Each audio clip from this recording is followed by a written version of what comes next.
వినాయక చవితి వచ్చిందంటే ఇంటంతా పండుగ వాతావరణమే కనిపిస్తుంది. గణపతిని విఘ్నేశ్వరుడని కూడా పిలుస్తారు.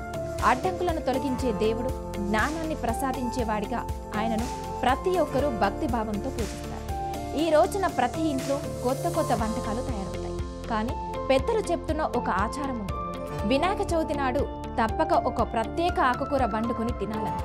అది గణపతికి ఎంతో ప్రియమైనది మాత్రమే కాదు, మన ఆరోగ్యానికి కూడా ఓ వరం.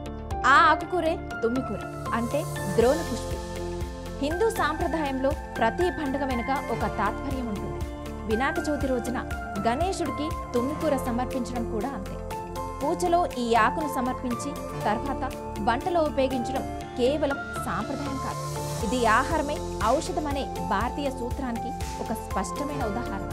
మన పూర్వీకులు, మునులు, ఋషులు పండుగలు, ఆచారాలు అన్నింటినీ ఆరోగ్య దృక్పథంతో కూడా ముడిపెట్టారు. ఈ సమయంలో వాతావరణం మారుతుందని, జలుబు, దగ్గు, జ్వరం లాంటి వ్యాధులు వస్తాయని వారు బాగా తెలుసుకున్నారు. అందుకే ఈ ఆకుకూరను తప్పక తినమని చెప్పారు. తుమ్మికూర అంటే మనం చిన్నప్పటి నుంచి వింటూనే ఉన్నాం. కానీ దీని గుణాలు తెలిసి తింటే మనకు నిజంగా ఆశ్చర్యమే కలుగుతుంది. తుమ్మికూరలో ఉన్న ఔషధ గుణాలు వైరస్, బ్యాక్టీరియాలతో పోరాడతాయి. వర్షాకాలం తర్వాత వచ్చే ఈ కాలంలో ఎక్కువగా వచ్చే జలుబు, దగ్గు, జ్వరాలను నివారిస్తాయి. జీర్ణక్రియ, ఇది కడుపును శుభ్రం చేస్తుంది. అజీర్ణం, వాంతులు, గ్యాస్ లాంటి సమస్యలు తగ్గుతాయి.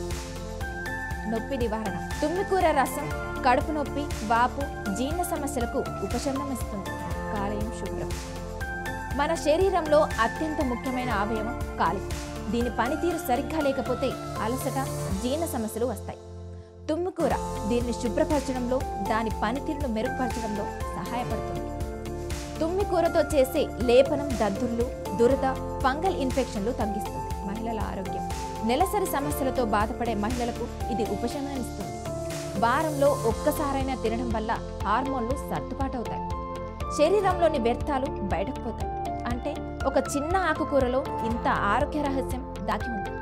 గణేశుడికి సమర్పించిన ఆకు మనం తినడం అనేది ఒక ప్రతీకాత్మక ఆచారం కూడా. దేవుడికి ఇచ్చినదే తిరిగి తీసుకోవడం, దానిని నైవేద్యంగా అంగీకరించడం మనకు దేవుడే ఇచ్చినది ఔషధం అనే నమ్మకాన్ని కలిగిస్తుంది. ఈ ఆచారం మనలో భక్తిని పెంచుతుంది, మన శరీరానికి ఆరోగ్యాన్ని ఇస్తుంది.